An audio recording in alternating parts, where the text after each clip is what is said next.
it's just a huge honor for me today to be podcast interviewing a mentor of mine, an idol of mine, Timothy Quirt, DDS.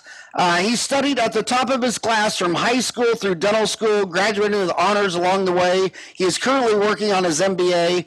He has since grown several successful businesses. As regional director, created ways to increase same office growth in his region to over 5%, multi-doctor and location dental service organization before affiliating with Heartland Dental. He had 12 locations spanning the states of Wisconsin to New Mexico with combined revenues of $25 million, multi-site dental assisting school company that serves as a stepping stone for many people to enter the healthcare field, was a partner in a dental lab for many years, providing high-quality lab products to group practices, served on the board of a large finance company offering investment options to dental and medical patients, consulted with many dental offices over the years to help with operations and a focused effort to increase patient business results. Dr. Cort is known for vision, executive-level experience, company strategy, scalable solutions, passion. Currently, as a clinical director and regional director of operations for Heartland Dental, he has led many initiatives to strengthen the support provided to dentists across the country. His passion for patient care and healthcare entrepreneurship has helped his team create a successful practice in life. My God, you've done more by age 36 than most dentists do if they live to be as old as Paul Keyes, who just died. Remember the Keyes technique? He just died this year at 99 years old. My God, you just hit the ground running. How are you doing today? I'm doing terrific. Thanks for having me on. And again, I took this all from you. Remember a long time ago, you used to say, you know what, I don't golf because what I like doing is business. And that's the same way with me. And I just worked all the time. And I always, I still don't understand when they say, a workaholic or things. What if you enjoy doing some of this stuff? I mean, I don't see it as a negative. So anyway, I have you to thank because what was it, Howard? I want to say it's 12, 14 years ago, something like that. I emailed you and I said, hey, I'm a student and I don't have enough money to get your MBA tapes. Do you have any discounts for students? And you said, you know what? I'm going to just send them to you.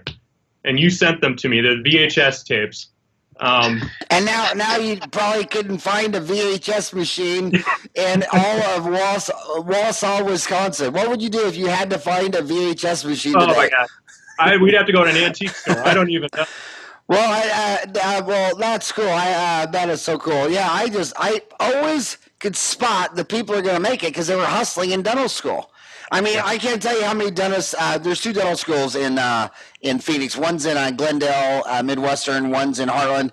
And sometimes they'll come by the office and they'll say, you think I'll be successful? I said, dude, I've been doing this for 30 years. Just the fact that you had enough initiative to drive over here and walk through the front door and shake my hand and press the flesh, every kid that's ever done it crushed it. I mean, it's like, have you ever met an Eagle Scout in your entire life that turned out to be a complete loser? Yeah. I mean, just the fact that you became an Eagle Scout, I don't care what you end up doing, you're going to crush it. And the fact some of the car insurance companies even give you discounts on your auto insurance if you're an Eagle Scout, just because they have a numerical less claims with them. So what are you doing now? So so you started a dental office, built it to 12, and then sold it to Heartland? That's correct. Yeah, I affiliated in 2012 actually. And my father is a dentist, my brother is a dentist, and I went in and started, we did a Kushner style partnership right off the bat. So the day I graduated from dental school, I was a partner in his practice. And we doubled that practice and we grew and grew.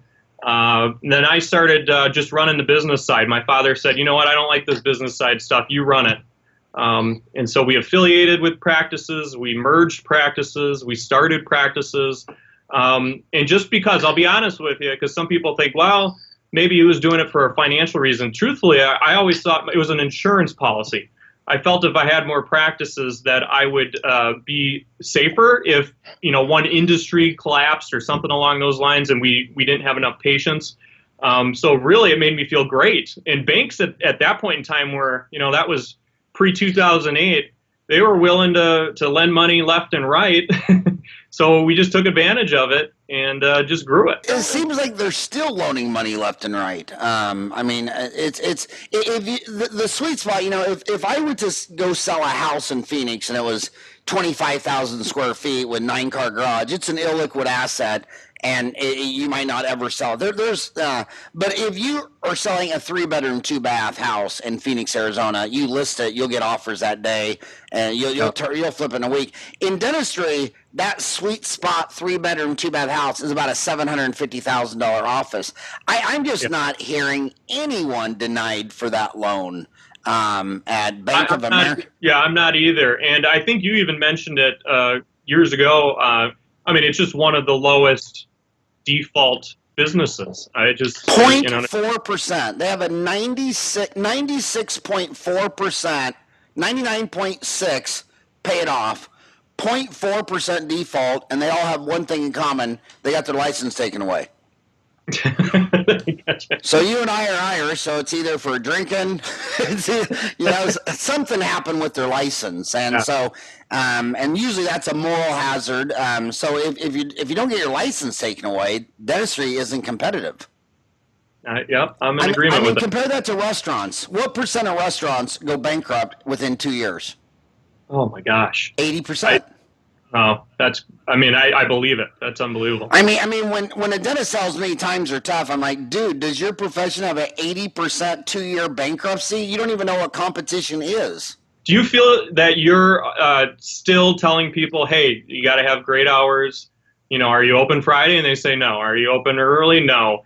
Do you still feel like you're saying that to people? Because 10 years ago, you said, hey, there's no reason for you not to be successful. Well, dentistry is so different than medicine, because if you get out of med school and you're in Arizona, you might get a job at St. Luke's, and they'll say, okay, Tim, you're going to work Mondays and Thursdays, a 24-hour shift each day. You're going to show up Monday at 8 o'clock and get off 8 o'clock the next morning. You're going to come back Thursday and do it again. So that's 48 hours on a salary for 40. And the physicians are like, thank you so much for the job.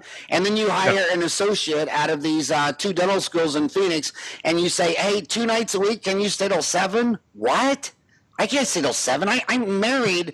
I have a child. I can't stay till 7. Well, how about one Saturday a month from 8 to noon? Oh, no, my kid's in Little League, and I'm his coach. And it's like, yeah, dentistry. I mean, my God, when a dentist tells you they have banker's hours, I say, dude, have you been to a bank in the last 10 years? They're open 6 in the morning till 7 at night. They're open Sundays. I mean, there's even some 24-hour banks around here. So is that a competitive advantage with Heartland hours? Yeah, I think so. I mean, I think a lot of our doctors are very, one of the things we like to say is that everybody's open, positive, and flexible. Pat Bauer, who is the CEO of the company, essentially just boils it down to, you got to be nice to work with Heartland. And so I think, I do think we're open, positive, and flexible on hours, and being open on Saturdays sometimes in certain offices. So yeah, I agree with that. Hey, you know what? I've had Rick Workman on the show. It was one of the most viewed podcasts I ever did. I'd like to follow you with Pat Bauer. I'm a big Pat Bauer fan. Yeah. How long's he been in the company? Pat Bauer? Yeah. I want to say it's been 20 years, right around there. And I'm telling you, from inside the bubble, I mean, Pat and Rick, I mean, those guys know they are just geniuses when it comes to running dental practices and helping dentists and supporting. Will you email me, Howard@dentaltown.com, and CC Pat Bauer at Heartland and Sure. Ryan and my son Ryan? I'd love to get him on the show. I mean, you guys are number 1 in most location, number 1 in revenue. But where I'm most proud of Heartland is you're actually number 1 in lowest turnover time of dental associates. Some of these corporate clinics, their average dentist doesn't even stay a year, and you guys retain your young dentist longer than anyone else. Do you agree with that or disagree with that? No, I totally agree with that, and I'll tell you the reason. One is Dr. Workman. I mean, it's doctor run, and really, and this is no joke, the primary premise of what we do is sit down with the doctor and say, hey, what do you want? We're here to serve you. We are here to support you. What would you like? And really, our goal during the year is just supporting their goals. Again, I haven't been in other DSOs, but that's what I love most about Heartland. We're really all about the doctor. What I'm hearing back from the street and on Dental Town is when I say, and by the way, when we talk about employee associate turnover with corporate dentistry, I mean, I want to be absolutely clear. There was just an article in Business Week, Facebook, Google, Uber, eBay. Their average programmer millennial stays with them only 2 years. So I mean, and Google is supposed to be the fun place to work with foosball and pool tables and beanbag chairs. They can only keep their They can only keep their millennials 2 years about on average.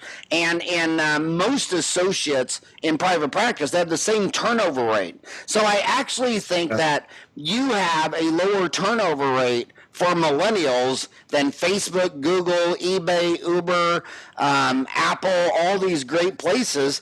And when I actually get to meet one of these kids one-on-one who's been with you 3 years, 4 years, they tell me it's because they came out of school, they never placed an implant, they never learned all these other things, and they say, you know, if I stay with Heartland, I'll place 50 implants, I'll get my FAGD, I'll learn sleep apnea. I think you're keeping them because the same reason dental school kept them 4 years, they think, if I get a job with you, I'm going to learn a lot of advanced dental procedures. Do you agree with what I just said or not really? Absolutely, and I'll tell you one of the secrets here, and I don't know if a lot of people know about this, but we've got a program that Dr. Workman came up with and Pat Bauer put together, and this is unbelievable. You're gonna love this. It's called DMP, Doctor Mastery Program, and what the whole premise of it is it's opposite of dental school. So you know how we have to pay tons of money now, the young millennials, to go to dental school. Well, Heartland's saying if you get your FAGD when you work with Heartland, so in a 5-year time frame, if you get your FAGD, if you're an amazing doctor, if you do free dentistry for your community, and there's, we'll have an office goal. Anyway, if you do some of these parameters, guess what? We'll give you up to $250,000. My gosh, that $250,000, that means in 5 years, $250,000, you'd be able to almost pay off 1/4 of your divorce. My gosh. We were hoping that part wouldn't happen, but we certainly had in mind that we and any of that education, right, Howard? I mean, you're going to see things differently. You're going to treat patients differently. You're going to treat your team differently. So if they stay there 20 years, will you pay the entire divorce settlement? Well, we'll try to figure that out. Maybe I'll just say maybe. That's an interesting, but that's why it's the education, Howard. And you're saying that, and you're right. One of the things that we get highly ranked on is our education and our mentoring. I mean, we've got some amazing doctors and some great teachers, and that's what we're here to do, and that's why they stay. Tell me the top 3 things they would spend their $250 on. Does that? What would the two would it be? Now, if I join you. And I say 5 years, or is that $250 going to pay towards my continued education to learn implantology? I mean, are those line items adding up, or are you paying for the implant training, this continued education? All that is paid through your office, but no, that $250 is yours. I mean, you can. That's a bonus. It's just a bonus. You can use it towards. Again, we're thinking some of the student loans. I mean, a down payment on a house. Whatever you want to do, because down payment on a house, that's the problem with dentists. $250,000 should pay for the whole damn house. I'm serious. Dentists don't have an earnings problem; they have a spending problem. The reason they come out $350,000 in student loans is because during spring break they were getting in airplanes and flying to Florida and going on cruises. They graduated with a nice car, and they don't go buy a normal house like under $250,000. They go buy a $600,000 home. I mean, they live like rock stars. Well, and let me just say this, Howard. This is another interesting thing. One of the requirements of being a Doctor Mastery Program doctor is to every year, and it can be whoever you want, you have to sit down with the financial planner. So we thought that would be an interesting little tidbit. Now, did you see the Dave Ramsey video where somebody called in and they had tons of student debt, and he just freaked out about how much the dental school debt was. We actually invited him. He's going to be speaking to us at our winter conference this year for any DMP doctor. So we're going to have Dave Ramsey there. So that's cool. Gosh darn! Score me a podcast with him when you're there. All right, I'll do my best. I'll fly down there to podcast him or film it, or ask him if you can film it and make it. Do you want to sign up on a DMP then, Howard? Oh my gosh, I'm too old. I think you have an age limit. I'm 55. You'll probably be taking me to the vet and have me put down in a year or two. You're still young. So tell me, what is the business model today at Heartland? Is it more a roll out or a roll up? I mean, and to define that to the listeners, a roll out is when a roll up is when you go get a line of credit for $1 million and you go buy a practice collecting $1 million, and you're just rolling up these different offices. Versus a roll out is what you think of like a McDonald's, where you go out and buy the land and you put up your cookie cutter building and put McDonald's on it and you build them from scratch. Is Heartland more a roll up play today, or is it more a roll out, building new de novo offices from scratch? Yeah, that's an interesting question, because I don't know if anybody in the DSO world really has the formula on that. And I'm gonna just say that it's about 50-50.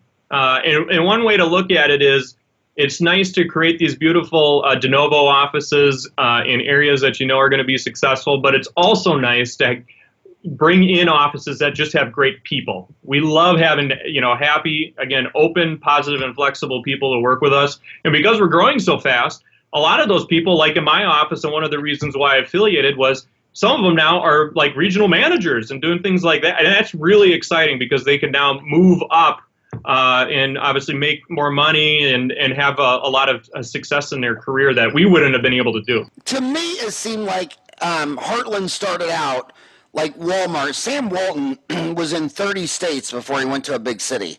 He was scared to death of Dallas and Little Rock, because they had these stores that you might have heard of, like Sears and Gibson's and TG&Y. In fact, he was so scared, he actually went and talked to the owner, Mr. J.C. Penney. He actually went to Chicago, talked to Sears, and he said, "I'm going to put a store here. Is there any chance that you're going to put a store here?" And they would laugh. They're like, "Dude, there's only 5,000 people in that town. Of course we're not putting a store there. Those people should only buy through the Sears catalog." But then later, when he really knew what he was doing, then he went into the major cities and crushed them. I thought Rick Workman definitely started like Sam Walton, going into the rural areas that everybody was not participating in. Is it a more rural play today in 2017, or has it switched to an urban play? You know what? A great question. I think we are more urban than we were before. But I got to tell you, there's just so much opportunity, the runway that we have, and the support that we can offer throughout the whole country. I mean, there's so many. What is there, Howard? About 100,000 practices out there. And even though we're the largest, we're only at, actually we're at 800. I think I found out today we're at 800. So you don't even have 1% of the market yet. Not yet, but we'll get there. Let's go in the last 5 years. What percent of your offices, you said it's 50-50 de novo roll up. Sure. What percent of your offices were urban versus rural in the last 5 years? Oh, yeah. I would say it's about 70-30, probably 70% more of the urban and 30, more rural or outside of a larger city. Because I remember, I flew out to Effingham 20 years ago when this thing was starting. And you remember that? I remember that. You had a group of townies there, and I remember following it. You guys took pictures, and I talked to a lot of them to see what their opinions were. Yeah, I remember that. And also, Eaglesoft was in the same town. It's amazing, that little town of Effingham out in the middle of nowhere had Patterson Dental, and the founder of that later went on to become the CEO of Patterson. Yep. That's right. What was his name? Scott or Scott? I can't remember. Scott. You're right. That little town. Yeah, and then it was amazing that Eaglesoft and Heartland came out of what nobody. I mean, I wouldn't. It was just amazing. Yeah. I mean, that town only has 10,000 people. Yeah, that's correct. 10,000 people started two of the largest dental companies in the world. That's pretty. That's just bizarre. But anyway. So if there's an older guy listening to you right now and he says, you know what, I'm burned out, I'm fried, I'm tired of running the business, I just want to come in and do the dentistry. Who is your perfect client? What should he do? What's the chance if he contacted you, you'd buy him? How does that all work? Well, and I get a lot of emails and calls all the time about this, so I always encourage people to do that if they want. But I would say that, we look for an office that has around 5 ops and does about, like you said earlier, about 750,000. And one thing that I always like to clarify with people is, if the doctor is looking for a exit strategy, we certainly don't want that doctor to leave. I mean, you can stay and work, and we'll support you, and we'll do whatever we need to do. But yeah, if they're saying, hey, I've got 5-10 years left, we love doing that type of affiliation. And really, the only rule is you just got to be open, positive, and flexible. I mean, that's really it. Open, positive, and flexible about everything: marriage, kids. Yes. Choose your battle. I got 4 kids. I got 50 employees. I mean, choose your battles. Be flexible. Lower your expectations, and you should wake up every morning and lower your expectations even further until you feel like you're at the zoo talking to a giraffe, and that's how you become happy, because you have no expectations from a giraffe or an ostrich or your goldfish, but you have all these expectations on your staff and your mom and your sisters and your kids. Well, and that's one thing I like to tell people too, and I think you'll echo this: be great to your team. The old-fashioned leadership style of you're just going to do what I tell you, that's not the way to run things anymore. And just be a really good leader. Take care of your team. Pay them well. Have fun. Because if we're going to be doing this for 30, 40 years, might as well be doing it and having fun. That's the way I look at it. And I can tell you young kids that are in dental school are just starting that when you're my dental office turned 30 years old yesterday, September 21st, 30 years old, that anytime someone works with you for 5 years, 10 years, 20 years, 30 years, they become just like you think of them just like your sister or your brother. Yeah. You get very close. Right. I mean, you can't work with someone 20 to 30 years and not have the same feelings and protectiveness and all those things. Are you buying just businesses, or are you buying the real estate too? What a lot of these dentists have 2 things to sell. They got a dental practice and they own the land and building. Yeah, right now we're doing both. We're buying both. And if you want to keep building, we can do that too. But we prefer that, we'll buy the real estate off of you and support you, and again, do what we need to do to help you. Yeah, and I think that the greatest thing about Heartland for the old guys is, again, if you have a dental office that's about 750,000, 5 ops, whatever, buy that. But you bought so many of my friends' dental offices that were between the $2 and $4 million range, where they had an illiquid asset. There's not a kid in America coming out of school, $350,000, that can get financing for a $2 to $4 million dental offices, and they're just huge illiquid assets. In fact, I know dental offices that Rick Workman was the only single person that made an offer. Yeah. And what's interesting, Howard, is it was a very similar thing happened in what we were doing when we affiliated with Heartland, because my father was going to retire at some point. He was 66. And, where the heck was my brother and I going to go to give him cash for something that large? And number 2, I like to emphasize this. He was completely, his health was great. About a year into it, his hand started to shake. And he couldn't, this wasn't like a tremor, you know what I mean? And he could pick up that he literally had to retire. And what would we have done? So it's kind of an ironic story that we spoke to them, they talked to us, and we affiliated. There's a lot of wannabes, a lot of wannabe entrepreneurs, entrepreneurs that are sitting here and they're an associate now, and one day they want to be like you. They want to have 12 offices. What did you learn on your journey before affiliating with Heartland, as you went from being a baby dentist to having 12 offices doing $25 million a year? What lessons along that road did you learn? Well, I'll tell you right now, it's hard. I didn't get married until quite a bit later in my life. I now have 3 kids under 5, which I know you know how that is, and three boys. So nice. Again, you know exactly how it is. You got to have one more to keep up with Howie. Yeah. Are you do one more? 4? gosh, I don't know, and I hope my wife doesn't listen to this. So, but no, there's so many successes, but I'll tell you right now, the list of failures and what's cool about Dental Town is you guys helped me so much. You guys distilled stuff down. I took it and just borrowed it and used it in my own office. And I said, hey, if Howard's doing it, like the warranties on crowns and things like that, Howard, let's do it. So I didn't really sit down and analyze those things too much. I'm just like, if that's successful, I'm going to do it. And I think some people analyze so damn much that they don't implement stuff. Instead of saying, hey, if it's successful in another person's office and I believe in it, do it. So that's one of the successes. But one of the failures I would say is I wish I would have taken even more courses online. The Dental Town, you guys, the CE courses you guys have in Dental Town, if you are sitting in your office and you maybe you have somebody that dropped out or you have a couple hours or something, put up a CE and learn some new stuff and really build yourself. And that's what sometimes I don't understand. I'll see some younger doctors, they'll be on ESPN.com or things like just, get on Dental Town. The CE is cheap, and you know how much you'll learn in such a short period of time. So that was one of my successes was I went to a lot of courses. You gave me the MBA tapes. I went and saw Coyce for a discount. I begged Bruce Baird to go down there. I watched Bob Westerman. So I would suggest if anybody's listening, a young doctor, just keep learning.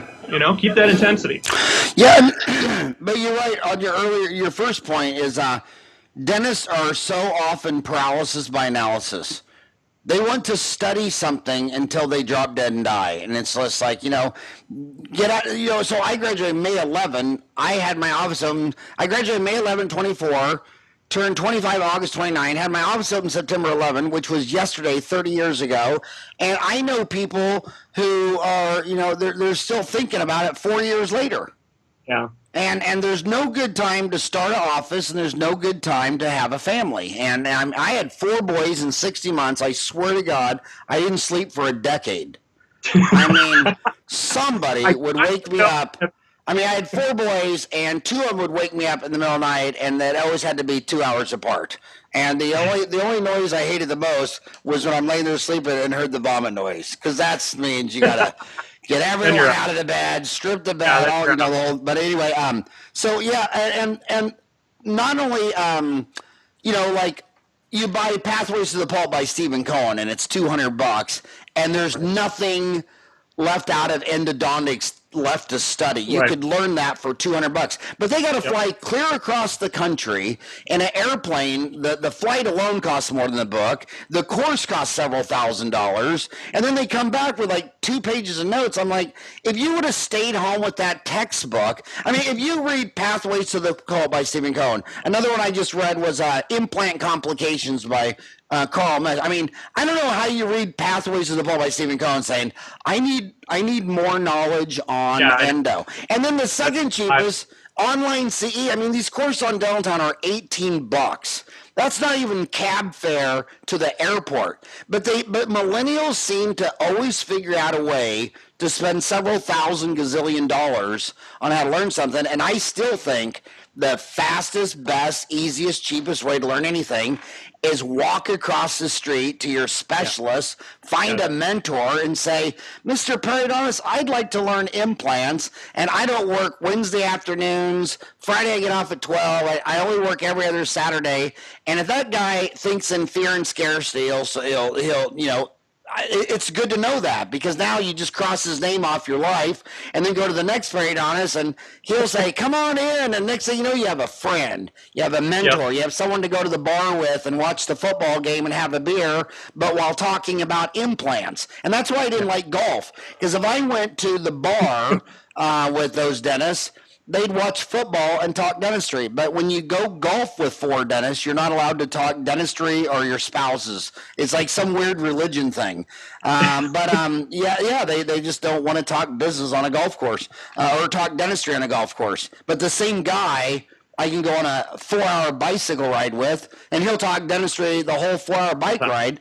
But they don't do it golf. So find a mentor, find a guy across the street. And also, when you place an implant and it goes south, Well, where's that lecturer that was 2,000 miles away in the big city? Right. Don't you want the periodontist or oral surgeon in your same Yeah. zip code to say, don't worry about it, just send them over to me, let me look at it, you know? So you Right. need someone to bail you out. And then that lifts your self-esteem because now you can take more risk because you know someone's got a safety netting Right. underneath you.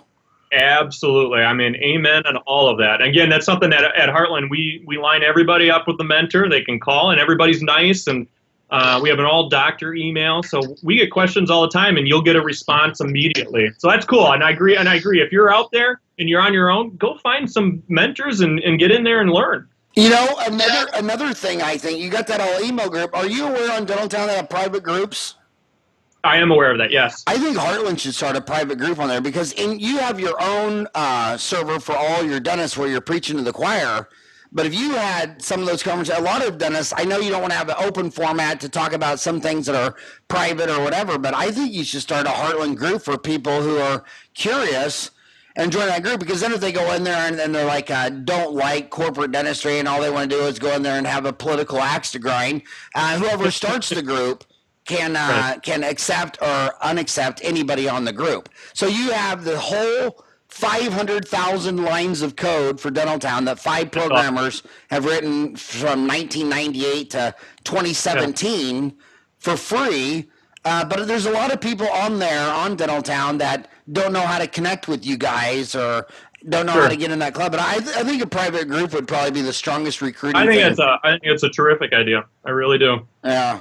When a dentist sells his practice to Heartland, what do you take over for him? Do I just now go there hours? I mean, how does it work? Well, and again, this sounds kind of simplistic, but we'll sit down and we say, hey, what are the reasons that you want to come join us? And whatever those reasons are, those are the first things we'll try to help you with. We just had an affiliation just recently, and he said, I want to schedule a little bit differently. I feel like I'm running ragged, and I need an exit strategy. And so that's all we did. And we don't go in there and change a whole bunch of things or suggest a bunch of things. First off, you're the clinical leader. We don't do any of that. If there's you continue to practice any way you want. If there's a difference in maybe how to schedule and you want to, you're like, hey, I hate my schedule, we'll show you some different ways to schedule. So in reality, we really are just geared towards what does the doctor want. And if you want something, we have a system for it. And we have other offices you can talk to. Everything is open book with Heartland, which I love. So there's no fluff. There's nothing. You can look up any practice and say, oh, well, yeah, they're actually walking the talk. So that's what we do with affiliations. It's not too complicated, but we've got an answer usually for everything. What if they say to you, the reason I want to sell my practice is it's been flat for 10 years. I don't know how to build it. I need more new patients. I want to grow this business. Do you usually have resources and secret sauces in marketing, bumping up their new patient flow, which equals cash flow? Yes. And we've got a lot of stuff I can't talk about either, but yes, we have some secret sauce that will help just about anybody. And that's what's fun. And if we don't have an answer, guess what? We have a network of people and just great people that will figure things out. Well, just tell me your secret sauce right now and I won't tell anyone. All right, so it's just between you and I. It's just one of them is. Sorry, I don't know. Connect. A lot of dentists want to sell because their overhead is too high. How do you what do you do when someone comes up to you and says my overhead's out of control? This practice is 30 years old. Every time the earth went around the sun, I gave Betty Sue $1 raise. My labor's out of whack. My growth is flat. I'm not getting new patients. My labor's off the charts. What do you do fixer ups? I mean, do you buy dental offices that have kind of run ashore? They've been flat for a decade. Their overhead's too high, and the guy's basically selling it because he's giving up on, I don't know how to fix it. I don't know how to run it. I'd rather have a parent, big brother. Is it fixable? Or do you look at some of these offices and say, this is an unfixable mess. You should shut it down and go to veterinary school? Well, Yes, we do. We'll help doctors with that, especially if they're asked for that. Just say, I've done everything I possibly can. Now, I don't think there's any secret out there, but we get just absolutely amazing prices on a lot of stuff. I mean, our economies of scale are amazing. So that, I mean, right off the bat, we can help people lower their overhead overnight. I noticed that you used to buy all your supplies from Shine, but it switched to Patterson, and that was the connection we talked about earlier, where Eaglesoft started in Effingham. He went on to become the CEO. Then he moved back to Effingham, and the next thing you know, Heartland got the Patterson account. Is Patterson kind of shifting their strategy? Because I remember the CEO a long way back in the day, whose name I won't mention, was lecturing out here. I was lecturing on the same day. It was to the 25, 30 CEOs of the biggest corporate dentists. They have a think tank that meets like every twice, 3, 4 times a year. But a lot of times they have it in Scottsdale. I was up there, and the Patterson guy said, "Look, we don't want to be the lowest price. We're value added. We want to offer these services and blah blah blah blah blah. If you want just the lowest price, go to Shine." But now it looks like Patterson's changed their strategy. Now they're getting religion on price. Is that true or false? I think I think that's true. I also think the people that are a hell of a lot smarter than I am know the trajectory of what we're going to be doing in dentistry in terms of the growth of DSOs. So I think there's an encouragement from those smart people to invest yourselves in these groups as they're growing because your business will increase. Okay, I want to ask you some very technical questions because you're probably the smart. I mean, you and Rick Workman are two of the smartest businessmen who happen to just be dentists. No, I don't know about that. I want to go through the highest line item videos. You have a sample size of 800 offices. So let's go through the most expensive. Is chairside milling a good return on investment? I mean, you're talking about $150,000, and a lot of dentists are saying, "Is that the secret sauce? Should I invest $150,000 in chairside milling?" Of your 900 offices, the ones that have chairside milling, are they better, faster, higher quality, lower profit, more profitable? You know, is it a good decision? I'm probably going to get flamed for this, but no. It's not a good idea. You heard it first on Dentistry Uncensored. I mean, so you're saying no. Explain, and why do you think that is? Well, here's the big reason, and I can't give specific numbers, but I would say all your costs involved, including blacks and things like that, I'm fairly certain we could get a lower price than even that in terms of you milling it. We can get a lower price. So price-wise, you're not saving. You wouldn't be saving anything by doing it. But on the flip side, yes, if you have a population of people or you're marketing towards same-day crowns, let's say, I could see that. But no, I wouldn't say that it's a good idea. So you say chairside milling is not a good idea? Agreed. Yeah. I want you to repeat that 3 times. I don't know. No, and you're saying you're worried about getting flamed. How would you like to work on my team? I mean, my team gets so mad at me all the time. They say, "Howard, why did you say that? That guy's a major advertiser." And I said, because I'm editorial, I'm content. We have nothing to do with advertising. Most of the dental magazines, a company will come to you with an article and you say, "Publish this article and we'll buy a full page ad in your magazine." They sell content.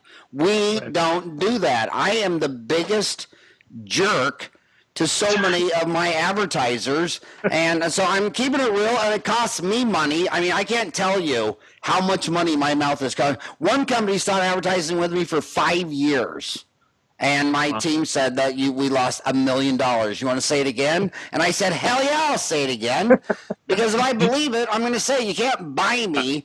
So let's keep going. So of your sample size of 800, how many of them own a chairside milling machine, and now it's a coat rack?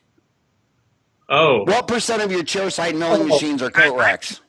And I would think Pat Bauer would even say, too, that I would say a majority, I don't know a percent, but a majority of those that have it probably don't use it anymore. It's a coat rack. And then there's a small sliver that actually can make it work. I've seen it work in maybe smaller offices, 4 ops, things like that. but not in offices that have a little bit more volume. Here's where I see it working. My best friend from dental school, and I have like at least 20 best friends from dental school, but one of my best friends from dental school is Craig Steichen in Albuquerque, New Mexico. That CEREC machine, he thinks it's the coolest damn thing in the world. He runs 20 red lights on the way to work. He loves it. And he's a tech guy. He loves. So I say this, I don't care what it is. Dentistry can lead to, I mean, you're doing the same procedure over and over and over for decade after decade. Lots of people in dentistry end up in burnout. If buying anything, getting into sleep apnea or placing implants or chairside milling, or if buying a laser makes you run a red light going to work, god dang, you can't afford not to have that laser. If you think a laser is the coolest flipping thing since they discovered Pluto, buy it. But if you think you're buying it to fix your business, no. Right. Correct. Get I'm your totally house in order. Yeah. If it's cool and you just think it's cool, I mean, you know, I remember with my boys, if I put them in the bathtub and there are no toys, they'd be out of there in like a minute. It was like putting 4 cats in a bathtub. But if I threw in boats and all these toys, they'd stay in the bathtub. I couldn't get them out of the bathtub. Same thing in the sandbox. I mean, you put them in the sandbox and they leave, but you put a bunch of Tonka trucks in there, they stay there and play all day. So I want to go down. Well, let me throw this out, Howard. Let me just say this. I will say this though. We are getting very, very heavy into scanners. That was my next question. Scanners. Like the iTero. Yep, we love them, and we're seeing humongous success with using a thing like an iTero, and I think we even just bought another 100 iTeros. Why is chairside scanning good? Why do you like it? Well, nowadays, obviously the speed is amazing. It's a lot easier. We do quite a bit of Invisalign in our offices. We really believe strongly in Invisalign. So, I mean, nowadays you scan it and you can show them before and after while you're in about 30 seconds. And you get the crowns back a lot quicker, and you can use any material you want. So if you really want a strong zirconia, you can go for it. That's probably going to sinter for 5 hours. You can get that back in a week, and patients are happy. So did Invisalign buy iTero? That I'm unaware of. Well, what was the scanner that Invisalign bought? I'm not certain on that. I might be that. Invisalign bought. Ryan, can you Google that for me? They bought a scanner. Align Technology to acquire intraoral scanning leader K-Dent for $190 million. So Align Technology in 2011 announced that it signed a definitive agreement to acquire privately held K-Dent Holdings, a leading provider of 3D digital scanning solutions for orthodontics. But you're saying that you prefer, Ryan, ask Google who owns iTero. I think it's just iTero out of Pennsylvania. But you're saying you use the iTero scanner for Invisalign, even though Invisalign has their own scanner, K-Dent. So my question is, why did you guys like iTero? I mean, the brand, as opposed to 3M has True Depth. What's the one in Copenhagen? 3Shape. So why did you buy iTero? Well, I'd have to talk to one of my fellow clinical directors, but I believe, just easy use. The new system is small, and probably a good price that we can buy them for. But I'm sure we're open to a lot of, you know what I mean? I don't think we're locked into something. We certainly will go with whatever our doctors want and what we think is going to be successful. Well, the one thing I've noticed is that, like, say you meet a kid who's like dabbling in implants and he's trying to get implants. He might have different CBCTs or different this, but it seems like the hardcore specialist, the people that are really hardcore, seems like they always have iTero. Yeah, that's interesting. I didn't know that. Yeah, I mean, so the ones that are mentors to mine are far more likely to buy the entire. What I like about the scanner, and you don't even understand this because you're too young at 36. But when you're 55, you can't see. I mean, I have the biggest iPhone, and with readers, I still don't even know when I'm texting my son a typo.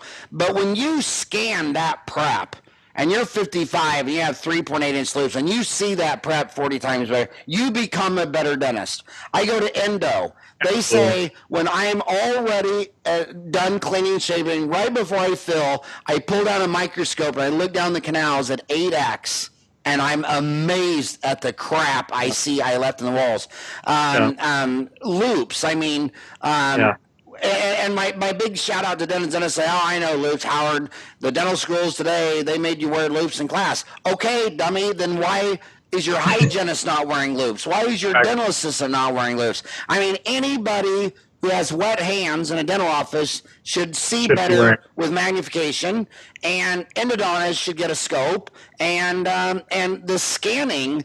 I like the scanning part of that, but I just don't like then you turning into a lab tech and milling and staining and glazing the crown, because there's some guy up the street from you that's made 10,000 crowns in his life, and now you buy this machine and you have your assistant do it, and she's never made a crown. Well, and that's 100% it, and I think I learned this from you, Howard, because it's just the power of delegating, for example, your temporaries, right? I mean, my assistant can make amazing temporaries, and she can actually do a hell of a lot better job than I can. So why am I not delegating to her for something like that? So just like the lab tech, they know how to do it. They're gorgeous. But I have to argue with it. I disagree with the assistant on the temporary. You know why? Why?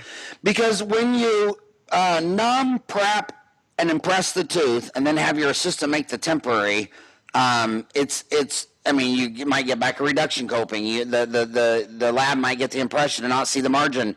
What I found out is that if I numb, prep, impress the tooth, and then have the assistant do the temporary, it's faster if I numb, prep, then I make the temporary, because with my assistant, I can make a temporary in like three minutes. But the first round of the temporary, you got 3.8 loops and you're doing your margin, and you realize I don't have a margin. So you have to go back there and smooth out your margin or make it more detailed. So then you start on impression number 2. So now I learned a lot about my margin from the temporary. Then I'm adjusting the occlusion on the temporary, and I go through the temporary. Well, now I just avoided a reduction coping, and I need more reduction, and I there's a plunger cost, more reduction. Now I'm on temporary 3. I picked up the whole impression. I got the occlusion. I worked out so many things with my prep. Then I take it off. Then I take the impression, go to a hygiene check, come back, look at the impression with my 3.8 loops, then cement the temporary.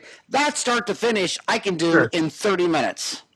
So but if I did that 30-minute deal and then told the assistant to make the temporary, she needs a whole nother 30 minutes. So when dentists have their assistants make the temporaries, they're usually blocking an hour to an hour and a half for a crown, and they're getting back reimpress and reduction copings and all this bullshit. And when you say, I'm going to numb with Septicaine, I'm going to stay in the room, take the shade. When the timer goes 4 minutes, I'm going to pack the cord 0-1, push the gums down and out so I don't have to deal with bleeding and do all that. It's only 30 minutes doctor time. So she only needs a little extra time to set up the room, seat the patient, and then dismiss the patient, clean up the room. I see hour block crowns with only 30 minutes of doctor time if the doctor and assistant make the temporary with no reduction copings, no reimpresses. And then if you do it the other way, they're blocking an hour and a half time. Well, the only thing, so I totally understand what you're saying. I'll throw out 2 things. One is, you're going to think I'm crazy, but I wear 8.0 loops. Holy moly. Yeah. And I suggest other people that do a lot of dentistry that if they can get up to 6 is I mean, it's amazing what you could see with 6. So I wear 8s, and then guess what? If you have a scanner like we do here, you scan it, and then I see my margin, and do I have my occlusal reduction, because it'll tell you right on there. The scan tells you if you have your occlusal reduction? Yep.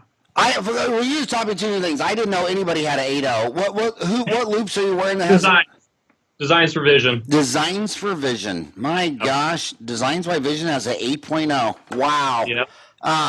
And iTero scanner tells you if you have the reduction or not? You take the upper, lower, and then you can take a bite, and it'll tell you right on there if you have enough. So your assistant scans the opposing arch, gets the bite, and you go ahead and prep, and you scan it real quick. You can see, hey, can I see the margin on the big screen? And you're right. And that's one of the things we see. Remake rates go down Right. when you have a scanner. I mean, so the quality of our work is getting better and better, which we just absolutely love because really it's for our patients, right? My labs tell me on this podcast that the average dentist has a 6% remake, and when they switch to scanning, it drops to 1%. That's awesome. And I Isn't that think great? that 5 out of 6 is simply because of the magnification. They can see their damn prep.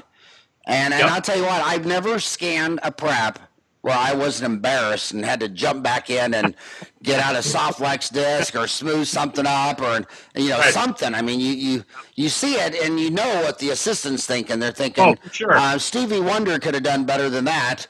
And you're like, okay, what about Ray Charles? Am I better than a dead man or am I equal to just a blind man? And when you see something better, so you were 8.0. Yeah, yes, sir. Yeah. Do they weigh like 48 pounds on your head? I mean, They're about 75 pounds. 75 pounds? Yep. Huh, that is amazing. So keep going down with these high-tech decisions because where I'm going down this road is they already came out of school with $350,000. They bought a $750,000 office. She's 28 years old. She's $1 million in debt. So she's sweating bullets on these high-price purchases. You talked about chairside milling. You talked about scanners. What other high-tech things can you opine on? Well, Lasers. Lasers, yeah, and we encourage lasers. If a doctor wants laser, we have an amazing course on lasers. And in the states that hygienists can use lasers for disinfection purposes, we utilize that. But I would say, and Howard, you know this, 10, 15 years ago, they were huge. I mean, if you went to any convention, they had a huge block there. And so it's interesting how things kind of ebb and flow. But yeah, I use a laser, so I would say, yeah, it's a decent purchase, especially if the hygienist can use it. Then I think brand names. Which laser are you talking about? Well, I use the Millennium one. I do some Lanap. You do Lanap? Yes, sir. Wow. And what was the other brand you said right before that? The Designs for Vision was your loops. Designs for Vision. So talk about that because that's a huge investment. I think a millennial laser and training and to do Lanap. Isn't that like 135 grand? Yeah, it's a very expensive endeavor, and the reason why, and this is my father and I took the course together. My father had a master's in perio. So a long time ago, we decided, and they gave us a good deal together that we would, and it was kind of a father-son thing. So would I suggest it for other people? Probably not right now, just because of the price. But of your 800 locations, how many of them have the millennial and do the Lanap procedure, and does it work for them? I don't know if there's a huge population of them, but the ones that I do talk to, again, Bruce Barrett is one of our fellow doctors. Who does it quite often. We're seeing good results, yes. So you like Lanap. It was worth it for you. Yeah, absolutely. Big shout out. Who's the periodontist in my backyard? Alan Honigman did a podcast, and I love Alan so much because when he started, he was the first guy in Phoenix. You're talking 20 years ago. And people were talking behind his back. He's crazy. That doesn't work. What's wrong with him? And now 20 years later, every single periodontist who I heard trash talking him about that 20 years ago, now they all own one. Yeah, that's true. I always tell Alan that, man, what a pioneer, because one way you can prove you're a pioneer in dentistry is you have at least 25 arrows in your back. And if you don't have any arrows in your back, don't tell me you're a pioneer. When I got here 30 years ago, the guys that were pioneering implants and doing subperiosteals, ramus frames, blades, the first time they had a major case fail, the board took their license away. Yeah. And I can give you the name of dentists who had a house as big as yours and mine who then moved to a trailer. Yeah. And now all those procedures are standard operating procedure. And I think it was very, very sad. So I'm trying to tell you millennials, it's very common for Homo sapien to be gossip and judgmental and all that. And don't throw rocks, because the guy you're throwing a rock at today 20 years from now might be the smartest guy. Even Keys, who died this year. Remember the Keys technique with the microscope? And he Yep. died this year at age 99. I mean, people thought he was batshit crazy insane.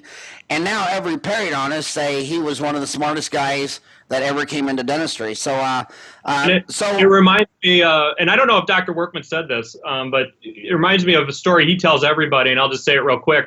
In the 80s, they thought he was crazy when he wanted to perioprobe his patients. I mean, seriously. I remember in dental school going to my grandma's funeral in Parsons, Kansas, and I was so excited because I found out at the funeral there was a dentist there. And so I started talking to him, and one of the first things I said to him, I said, "So do you see a lot of periodontal disease in Parsons?" He goes, they should study the water here. There's something in the water because you don't see periodontal disease in Parsons. And the only thing these people all have in common is they drink the same water. And I think something in that, it's hard water, it might be calcium, might be phosphorus, but you won't see periodontal disease in Parsons, Kansas. So I went back and told my instructor that. He just about fell out of his chair because I was a young, dumb student. How the hell? I don't think I'd even probed anybody at that point. And he educated me that was just, an old guy that didn't keep up with the times. Can I just say this, Howard, real quick? And I think you'll agree with me on this. And I just want to emphasize this, especially for the younger doctors. Get really good at bread and butter dentistry. I mean, I got to tell you, that's what I do most of the time. Get good at root canal so you can do root canal build-up crown. Root canal build-up crown is still, and again, that's one word, that is still one of my favorite procedures. It's great for the patients, and just get really good at it. You can be super successful. I mean, remember Dr. Westerman? I mean, he didn't do anything outside of bread and butter, and that man could run laps around me even to this day. Nice. And why did you go for, there's two loop companies. There's Designs for Vision, and what's the other one? I think Oroscoptic also had. Oroscoptic. That's the other one. So why did you go Designs for Vision instead of Oroscoptic? Well, it was through you guys. All my townie friends back in the day said, hey, they have great customer service. And I went with them, and I just stuck with them because they do. They have amazing customer service. And I've done this where you drop it or you crack it. They'll send, or they'll try to, if they have some, they'll send you a replacement one real quick while they fix it. Because I can't practice without those on. Yeah, I actually have two of them because two pairs because I didn't realize what was going on when one day I dropped it and it fogged and I couldn't see, and then I sat down without my 3.8s on. And I immediately got scared. It's like I'm not seeing good enough to do this. And then you think immediately your first brain thought is do unto others, do unto you. Would you want you working on your own mouth right now? And I said, Jan, I'm sorry, but I got to cancel the rest of my day. So she said, awesome. Opened up her bottom drawer, whipped out a beer right then. And so that was that's amazing. More line item vetoes on big cost. CBCT 3D CAT scans. You got 800 locations. When do you buy or not buy upgrade your 2D pano to a 3D CBCT? Well, first off, and again, I can't speak about numbers, but we get really good rates on getting a cone beam. I have a cone beam, and I would say the suggestion that we have is if you are in an area where you have other practices that can utilize it. So if we have, densely populated Heartland practices, it's a good idea to have a cone beam in one of them. But and nowadays, I mean, even with endo, I mean, heck, it's great for endo to try to find additional canals. So I think you'll see it more and more. But right now, I would say if you have like a hub and spoke type of situation like we did, because we had 6 practices around one practice, that's why we bought one. So how many of your 800 locations have a CBCT? Gosh, I don't even know, to be honest with you. Yeah. What other high tech decisions purchase items? We've talked chairside milling. We've talked scanners, lasers, CBCTs. What other high tech? Well, I don't think this is high tech, but we're real big into the Wave 1 gold endos. Just a terrific system, and I think all of us for me, I love endo. for all of us that have gotten into it, it's just a great system. So we get into that quite a bit. Is And Wave One Invisalign- Endo, is that Tulsa Dental Products? Yes. Okay. Ryan, any luck on getting the founder of Tulsa Dental Products, Ben Johnson? We got that video from Greg, from Brad Gettleman. Did you see the podcast I did with endodontist Brad Gettleman? I did not know. Ryan, And by the way, can you splice out the end of that video of that deal and post that under Endo separately? So my buddy Brad Gettleman, who I went to UMKC with, class 87, he wrote chapter 8 in the #1 selling endodontic book of all time, Pathways to the Fall by Stephen Cohen. And we both are friends with Ben Johnson, who founded Tulsa Dental Product. Ben bought the oldest video of a root canal ever found. It's like 100-year-old video of this guy. And if you watch my podcast interview with Brad Gettleman on YouTube, you won't hear it if you're listening to this on, you won't see it obviously on iTunes. But if you go to Facebook, Howard Farran, or Dental Town, or YouTube, at the end of that, Ben gave us permission to use that. And what was so amazing, I mean, it was just amazing watching someone do a root canal 100 years ago, and how much of it didn't change, because he was talking about the rubber dam and isolation and cleaning, and when you want to be successful in endo, it's what you take out of the tooth. But dentists always want to talk about how they obturate the tooth, and it's not the obturation technique; it's the cleaning and shaping. It's the finding all the canals. It's amazing. But you guys like Wave One, which is owned by Tulsa Dental Product, which was bought by Dentsply, who then got married and merged with Dentsply Sirona. So that's a mouthful. No, it's Dentsply Sirona. You're absolutely right. So what other things are you passionate about? What are you most passionate about now? Oh, right now, and it's something. And again, this might sound a little cliche, but it's something you told me a long time ago. It's something that Mike Melkers told me, is paying it forward. And I've been incredibly blessed in my life already.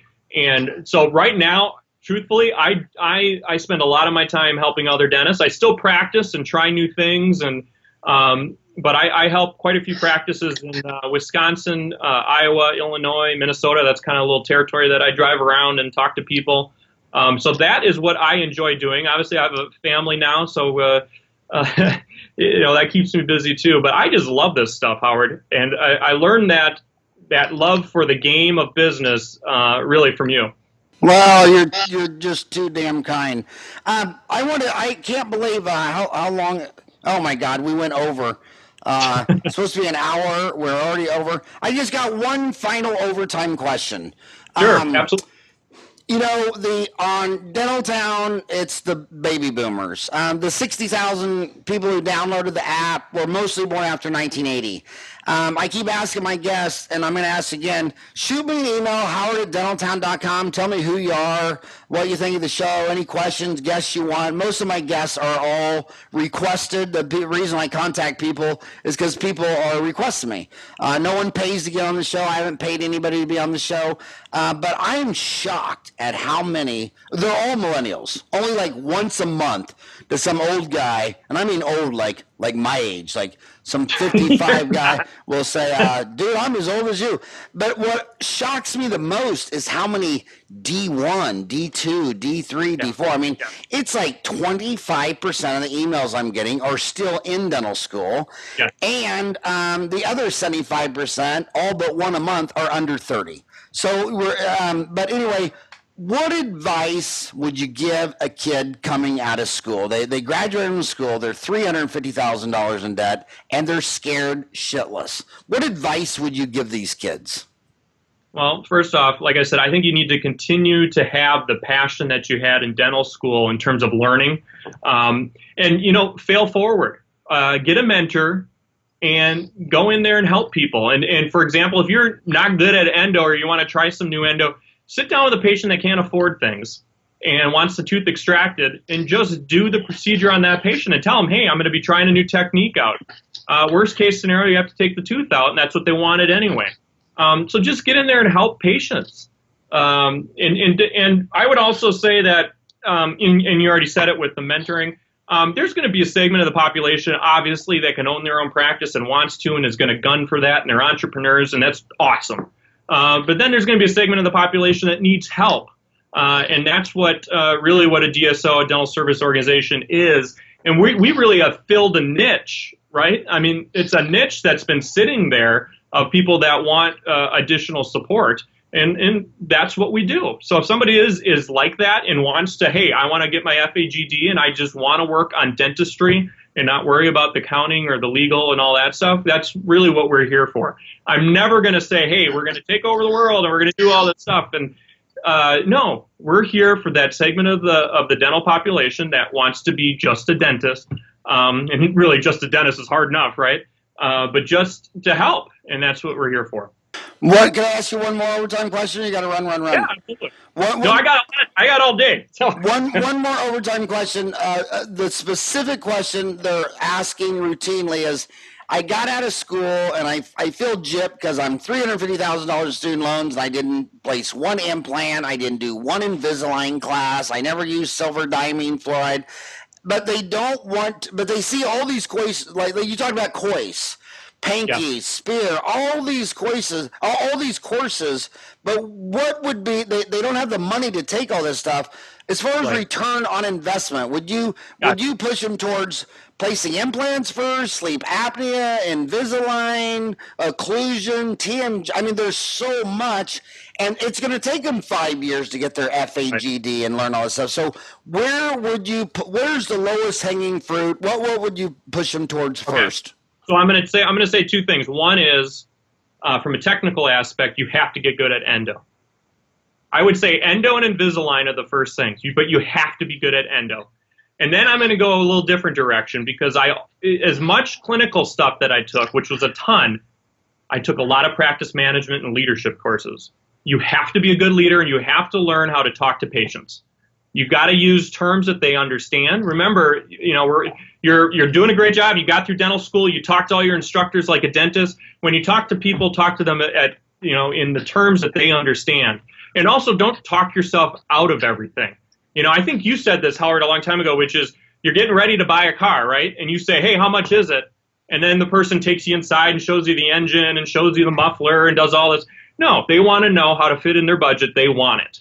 So don't sit there and tell them what type of ceramic it is or that you're using, noble metal and high, all this stuff. Just go ahead and just get to the point. It's broken. We need to get a crown on those. And I'll tell you, as someone as you dental students are younger than my 4 boys, the reason you say you don't want to do more endo and you hate endo is because you're not good at it. When you do something and it beats the crap out of you, of course you don't like it. You don't see me picking a fight with Mike Tyson, but if you take a bunch of courses and master it, you're going to fall in love with everything you master, and you're going to hate everything that beats the crap out of you. And I completely agree. Everyone's going to say, everybody at Hinman and Panky and all the big meetings, at all the big dental meetings are going to say, you need to learn all on 4 and sleep apnea and all this stuff. Dude, it's supply and demand. Half the people that go to the dentist have a toothache and need a root canal. How many people ever called your office and said, I have an emergency, I need to come in today for sleep apnea? Yeah, no, you're absolutely right. And you got to remember too, when you're marketing, right, for a practice and you've got a baseline of patients, some of them will bubble up, right? You'll bubble up to an implant or bubble up to, in order to really get that, if you want to do Invisalign, you got to start target marketing for some of those people out there. But you can get quite a few in your own practice. But rehab, just say somebody does a big course and wants to rehab, you'll get some from your baseline patients. You might get one that bubbles up every 6 months, but you really got to go after that part of your pyramid with some type of targeted marketing. So I want to suggest that because too many times we go to a course, right, Howard, and we come back and we don't do anything. And that always bugs me. And so many advertising gurus, you won't tell me your secret sauce, and I respect that, but so many advertising gurus in dentistry say that, you go out there and advertise that you got same day dentistry, and so buy $150,000 chairside milling. I'll tell you what's real on the street is I have an emergency. I broke my tooth. Can I get in today? And you can't get them in today because you don't have an extra operatory or two. Or they're afraid of the dentist, fear, or they're afraid of the cost. And if I was going to do a marketing campaign, it'd be not same day dentistry in the middle of the crown. I can get you in today. I mean, that's what I call my dental office, Today's Dental. And I've been telling people for 30 years, by the way, you don't need an appointment to go to the emergency room of the hospital. By the way, if someday your denture breaks in half or your tooth falls off and you have an emergency, you don't have to call the hospital and you don't have to call, just come on down. We have an emergency room, room 4, no one's scheduled. It's an emergency room. And I have more people that are afraid of fear and more people afraid of cost. So if you go after, I tell the dentist, you need a chairside personality. Don't be condescending. Be nice to people. Make them feel good. And if they had to teach you to learn one thing, learn how to give a painless shot. At least every day someone should say to you, damn, I didn't even feel that. Well, then I say, dude, then you got to go back to work and tell everybody that I gave you a shot, because half of America won't go to the dentist because they're afraid of that shot, even though their arm is sleeved with a tattoo. They don't want a shot in their mouth. And then the other thing is, it's not the cost of the dentistry, it's the financing. Start telling all your patients that they can get everything done for $99 a week. Don't tell them I need $5,000 right now. Figure out a way to spread that $5,000 over $99 a week for a year. But hey, Tim, I know 100%. You're the busiest man in dentistry. You work for the biggest corporate dental chain. I hope you deliver Pat Bauer. I think he'd be an amazing podcast too. Thank you, Tim, so much. I mean, you have 2,000 posts on Dental Town. You've shared so much with the dental community. Thank you so much for all that you've done for dentistry. Thank you so much for all that you've done for Dental Town. And thank you so much for coming on the show today. I appreciate you saying thank you to me, but really, Howard, I got to thank you. I appreciate it. Final question. You and I both had 23andMe done. Since your dad and brother was a dentist, did 23andMe find like some dental recessive gene floating around where now your 3 boys, are any of them infected with the gene? I believe the recessive is to be a mortician, so I think that that might explain it. All right, have a rocking good day. All right, man, thanks.